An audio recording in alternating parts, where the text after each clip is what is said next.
television airways of ESPN News. Number to call up as always is 888-SAY-ESPN. That's 888-729-3776. The Stephen A. Smith Show on ESPN Radio is presented by Progressive Insurance. Progressive makes it easy to compare quotes and get a great rate with the Home Quote Explorer. Only at Progressive.com. Time for Straight Talk, brought to you by Straight Talk Wireless. Got a jam-packed show coming your way today, but I got to tell you something. I am in a very good mood. A very, very, very good mood. Ladies and gentlemen, the Jets haven't given me much of a reason to be in a good mood. The Giants losing to Minnesota this weekend hasn't given me enough of a reason to be in a good mood. Kevin Durant opening his mouth about how the New York Knicks are not cool certainly doesn't have me in a good mood, okay? Jerry Jones speaking about them Dallas Cowboys, my buddy Jerry Jones. I'm not sure that has me in a good mood, but I will tell you this. I watched the Houston Astros last night lose a game to the Tampa Bay Rays. I see now that a Game 5 has been forced. I saw Justin Verlander, the great Verlander himself, not be on his A game, be a bit vulnerable. 3 days rest, apparently he needed 4 or 5. I see all of this, and as a result, a Game 5 in the ALDS has been forced. The Tampa Bay Rays, the cheapest team in Major League Baseball, arguably one would say, their payroll ain't that significant. Bottom line is, they're in Game 5. They got a chance to advance to the ALCS. And you know something? I think Houston's going to win. I think Houston's going to close out this series in 5 games. But the fact that it took that and the fact that I've seen some vulnerability past Jarrett Cole makes me happy. Because whatever questions I had about the New York Yankees and the fact that they were going to run into their juggernaut known as the Houston Astros, who could put up runs, all right, had stout pitching, got the top 2 candidates for the American League Cy Young Award in Cole and Verlander, and somehow, some way, they look vulnerable. The Bronx Bombers look like they might have a shot to take these brothers. Makes me happy. It's making me happy. I see Severino is back. He ain't looking bad. Aroldis Chapman, I hope he ain't injured his hand too much with that champagne celebration in the clubhouse after they swept the Minnesota Twins. He should be all right. Gleyber Torres is balling. Didi Gregorius is back. He's balling. Giancarlo Stanton is back. Aaron Judge is still there. Gardner's still there. I'm getting happy, y'all. I'm getting happy. Tell you that right now. Now, I might sit up there and I might love sports, I might cover sports, I might do all of that stuff, and that's true. But I love my Yankees. I love my Yankees.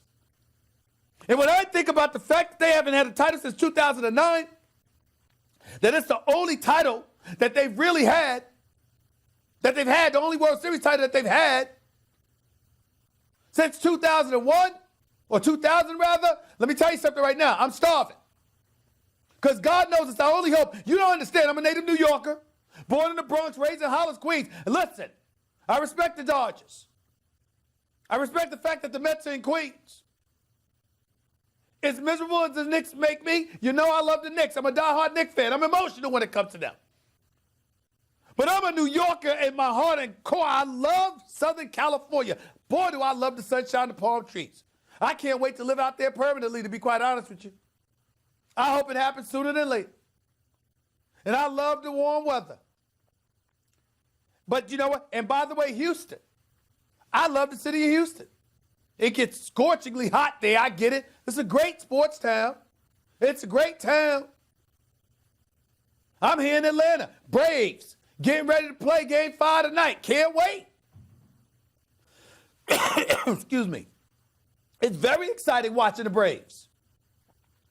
Okay? I get all of that. Nationals and the Dodgers, something special. We're going to see what goes down with that, too. I love it all. I get it. But I am a die-hard Yankees fan. And as a native New Yorker, let me be very, very clear. They are our only hope. If the Yankees don't get it done this year, ladies and gentlemen, once again, we go back to the drawing board. We start thinking about that trading deadline. We start thinking about pitchers being acquired. We start thinking about the fact that Greinke landed in Houston. And somehow, some way, Brian Cashman did nothing to buffer their pitching. Excuse me. We remember Cashman telling us the Yankees have enough. And if they lose, clearly they will not have.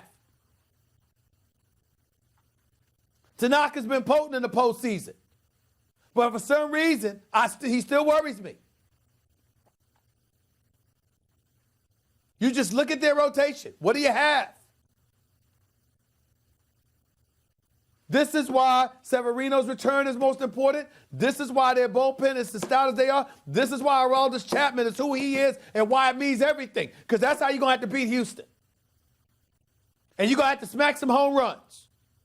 Stanton and Judge and those boys, they got to smack it out of the park. You're not going to chip away at Houston. We ain't going to see too many nights like last night. I'm telling you that right now. This is it. Yankees stand up. Yankees stand up. This is our time. This is it. You got a shot. Houston can be had. They can be had. Yankees just got to do it, man. They got to do it. 888-SAY-ESPN. That's 888-729-3776. You're listening live to the Stephen A. Smith Show, ESPN Radio, ESPN News. I just had to get that off my chest. Another thing I want to get off my chest. Let me go back to this whole Adam Silver, Daryl Morey, China situation. Let me say this. Oh, by the way, before I forget, hey, y'all, did y'all see? I mean, I'm on national television every day, so you would think that I would be excited by that alone. Did you see the New York Post? Because clearly they want headlines, right? They want headlines. So dare I say they talked about moi. They talked about me. I am in the New York Post. I mean, stop the presses. I'm so touched. Where's my tissue at? Oh, my goodness. They put me in the New York Post. I'm so touched. Hold on. The New York Post was talking about me. Oh, my Lord. Spelled my name right and everything. Because that's very important to me, by the way. When you talk about Stephen A., remember, it's with the P-H, not a V. The P-H, okay? So I really appreciate them talking about me in the New York Post. I mean, just stop the presses. You understand? Stop the presses. Stephen A's in the New York Post. Evidently, I am a ratings juggernaut. I mean, you know, because the New York Post don't talk about nobody that don't deliver ratings now. Come on now. I mean, give it to me where it's due. He gonna talk about me. Give me some credit. Nevertheless, they were talking about me. And obviously, I'm involved in whatever you want to call a controversy, whatever, which to me is not one. Let me be very, very clear before I go on to this subject about Adam Silver and the NBA with Daryl Morey. I've stated my position. Daryl Morey isn't wrong about what he said. He just shouldn't have been the one to say it.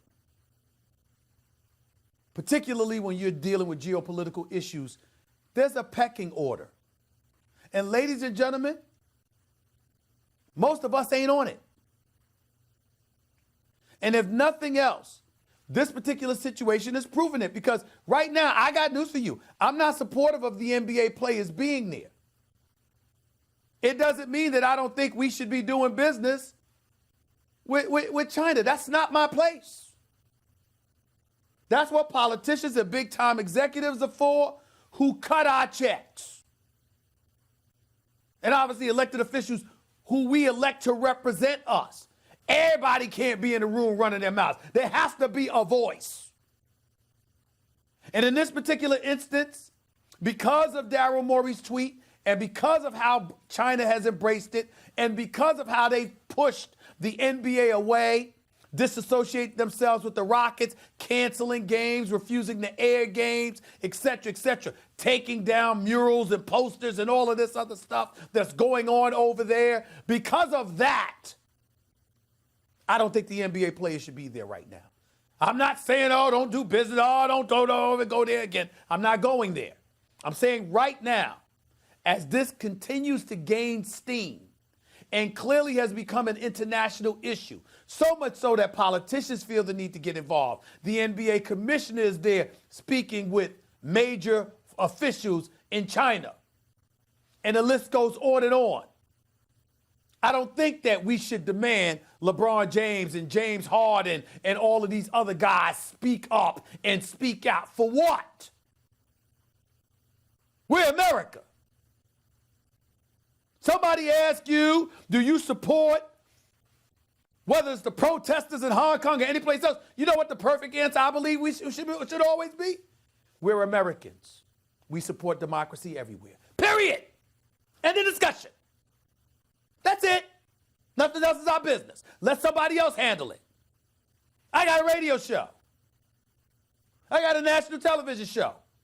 I speak to millions of people a day. I am not qualified to talk on behalf of Walt Disney the way a Bob Iger is. I am not qualified to talk about those issues the way a Jimmy Pitaro is. I am not qualified to talk about those issues the way an Adam Silver will. And when people are in positions of power, particularly when they're representing, whether it be a company this large, an entity like the NBA, or a nation like the United States of America, we have to make sure that we leave it to them and their close advisors to handle. Plain and simple. That doesn't mean we don't get to talk about it here, but that doesn't mean we should encourage the players while over there to speak on these issues. Oh, no. I don't blame any player that doesn't want to get involved in this particular situation right now. I ain't even bringing up the fact that NBA has been doing business with China for years, that individual players have been doing business with China for years. It ain't even about money being lost or anything like that. It transcends that. As the owner for the Brooklyn Nets spoke about, because he's from China, wrote an essay, go read it, elaborating extensively on China-Hong Kong relations. That's why he called it a third rail issue. If you don't know, zip it. Now, having said that, that was basically my point, which is why Daryl Morey should not have tweeted something like that. If you're going to speak at all, first of all, you shouldn't have spoke, but if you're going to speak at all, get in front of a microphone and make sure that you position yourself to explain, articulate, and elocute your thoughts in an extensive fashion rather than relying on a 10 to 20 word tweet. You're an executive. You don't need to be tweeting 8 to 10 words. Why? You're going to speak, speak. Or if you're not going to speak, don't speak. Why tweet? And so yesterday on First Take, when we talked about it, everybody wants to talk about, Stephen A. mentioned Israeli-Palestinian conflict. I wasn't talking about that, and I would never talk about that. I was making the point I'm not qualified to talk about it. The point I was making is I am not qualified to talk about such a thing, as most people recognize in our nation. So other than those folks within the Jewish community, outside the Jewish community, you see statesmen speaking about it, the Colin Powells, the Condoleezza Rices of the world, the Hillary Rodham Clintons of the world, and others throughout the years. But you don't see people just walking around going on Twitter or in the press or just speaking on these issues. No, I was making the point yesterday, we should know when to step away and defer to others in positions of knowing more, to articulate more extensively on those issues. That's it. That's all I was saying. And that's all I would ever say about it. You got to know your lane at times. All of us do. And I guess that was the reason I made headlines. So, I guess the only thing that I could peel from it is, just looking at my producers here, I guess y'all are sitting here today working with a very, very powerful individual. Apparently, I'm very, very influential. I mean, my Lord, I'm on the air, and I'm making headlines because I went on the air telling people we need to know when to shut the hell up. That's why I made headlines. Hey, y'all, say this much. In terms of popularity, sometimes it is good to be Stephen A. Smith, huh? I guess so. 888, say ESPN, that's 888-729-3776. But in all seriousness, that's what it comes down to. Comes down to us understanding our lanes here. And this is what's going on right now with the NBA. To get back to that point, I want to reiterate this point emphatically. I'm not talking about something happening permanently or anything like that. I'm saying right now, with China having clearly taken the position that they've taken, I am a proponent that until cooler heads prevail and we can get back to the business of doing whatever it is that both sides choose to do, Adam Silver being over there on behalf of the NBA is more than enough. I don't think the games should be played there. And I don't think those players for the Lakers, the Nets, etc., should be there. I believe that what should happen now is both teams should return to the States.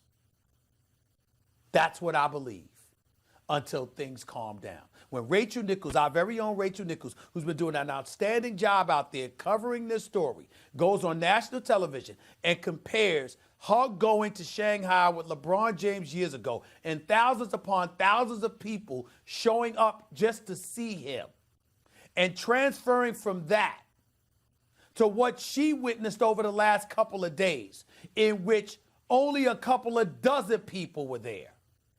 And oh, by the way, they were covering their faces the second a camera was thrown in their direction because they didn't want to be seen on television and thereby presumed to be supporters of the NBA. You now have a problem.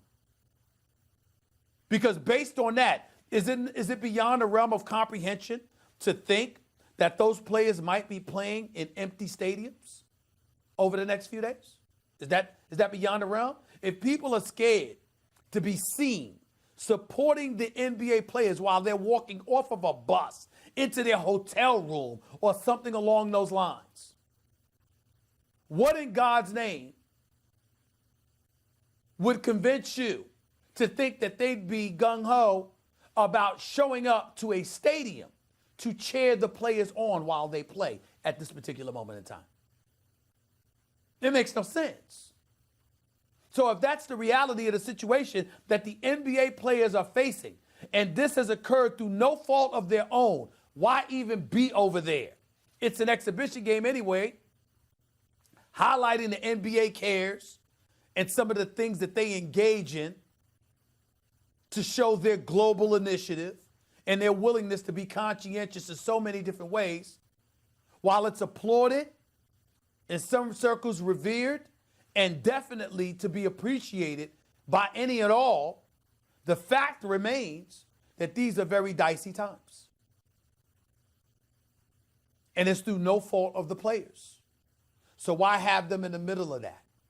And why have them in a position where anybody can walk up to them and ask them their feelings on such and such an issue? James Harden is over there in China, and he's talking about, I stand, I got to support Adam Silver. Well, what did Adam Silver do not to be supported? I can understand him saying that about Daryl Morey. But what did Adam Silver do not to be supported? He espoused American values, while at the same time saying he respected that China's values are different than ours. What did Adam Silver, the commissioner of the NBA, do? And for those out there that want to point to me and say, well, you know what, Stephen A. brought up politicians. Well, I'm not addressing any politician per se overall. I'm not going that route. I'm not saying anything along those lines. I'm simply making the point that if you're a politician and you're making this demand that Adam Silver eschew or espouse American values come hella high water and blah, blah, blah. Wait a minute. First of all, he did. But more importantly than that, who is anybody to demand anything from him from Capitol Hill when that's what you have to do every day? If you're a senator or a congressional figure or even the president of the United States and you go to another nation, it's not only hoped for, but completely expected that you would espouse American values. It's automatic. It's an absolute mandate, without question. So of course we should support Adam Silver.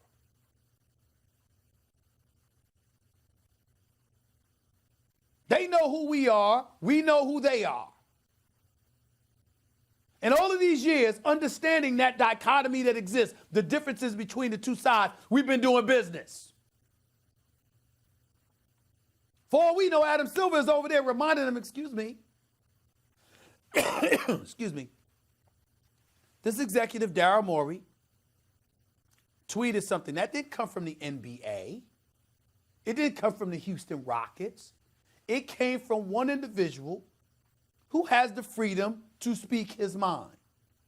There are people who have spoken their minds before against you, against us. It didn't stop us from doing business with one another. For all we know, that's exactly what Adam Silver is saying right now.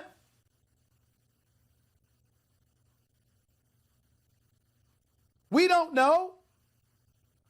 Let them handle it. Geopolitical issues, we know us. We might not know them. The people who do know them, let them handle their business.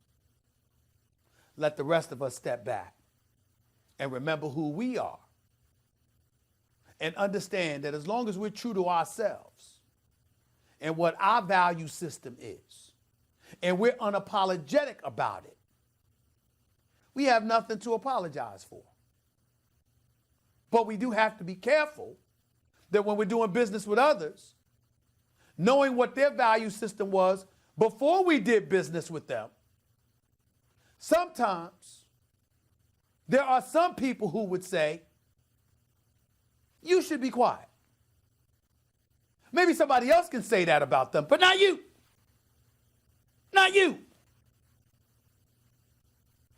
That makes sense. Those are big boy and big girl rules. Maybe we should remember that as we move forward. 888-SAY-ESPN, that's 888-729-3776 to your calls and more in just a minute. You're listening live to the Stephen A. Smith Show, ESPN Radio, ESPN News. By the way, by now you've probably heard me talk about my computer career and think, nope, not me. I don't know the first